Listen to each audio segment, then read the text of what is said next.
श्रीलंका इस वक्त अपने इतिहास की सबसे दर्दनाक और खौफनाक आपदाओं में से एक से गुजर रहा है। चक्रवाती तूफान दितवा ने पूरे देश को हिला दिया है। बारिश, बाढ़, भूस्खलन और चारों तरफ सिर्फ तबाही। राहत एजेंसियों के मुताबिक अब तक 123 से ज्यादा लोगों की मौत, 130 से ज्यादा लोग लापता और 1,48,000 से ज्यादा लोग सीधे प्रभावित हुए हैं। सोचिए, 14,000 से ज्यादा लोग अभी राहत कैंपों में दिन रात बिताने को मजबूर है। सड़कों पर पानी, घरों में मलबा और आंखों में डर।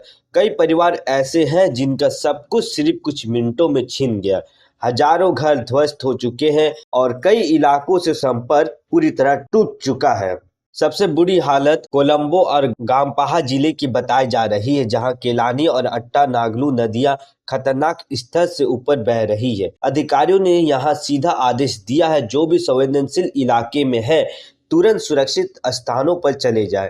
हालत इतनी खराब है कि 3 बड़े पुल, मोरागा कांडा मेन ब्रिज, एलोहेरा ब्रिज और कुमारा एला ब्रिज तेज बहाव में बह गया और पूरे क्षेत्र एक दूसरे से कट चुके हैं। रेलवे विभाग ने सभी लंबी दूरी की ट्रेनें रद्द कर दी है। जो कुछ चल रही है वो केवल वेस्टर्न प्रांत के अंदर, वो भी सीमित समय में। अब बात करते हैं उस पल की जब श्रीलंका को सबसे ज्यादा सहारे की जरूरत थी और भारत आगे आया।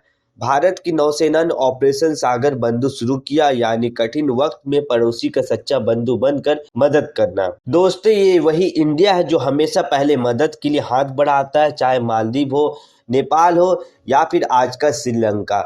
मौसम विभाग का कहना है कि पिछले 24 घंटों में 500 mm से ज्यादा बारिश हुई और 10 दिनों में कुल 1000 mm यानी 1 मीटर बारिश। इतिहास में ऐसा कभी नहीं हुआ। इस वजह से पहाड़ी इलाकों में बड़े भूस्खलन का खतरा मंडरा रहा है। लोग महत्वपूर्ण दस्तावेज, बच्चों का सामान और जरूरी चीजें लेकर ऊंचाई वाली जगहों की ओर भाग रहे हैं। बिजली का हाल भी बुरा है। पूरे देश के 20 से 30% इलाकों में बिजली सप्लाई पूरी तरह ठप है। लेकिन अच्छी खबर यह है, राहत बचाव दल दिन रात लगातार काम कर रहा है। भारतीय नौसेना, श्रीलंका की सेना और स्थानीय प्रशासन सभी मिलकर इस भूतपूर्व संकट में लोगों को बचाने की कोशिश कर रहे हैं। अंत में इस पूरे हादसे ने दुनिया को फिर याद दिला दिया है कि प्रकृति के सामने इंसान कितना छोटा है। मुश्किल वक्त में पड़ोसी के काम आता है। हमारी तरफ से श्रीलंका के लिए दुआएं और उम्मीद है कि हालत जल्दी सुधर जाएंगे। धन्यवाद।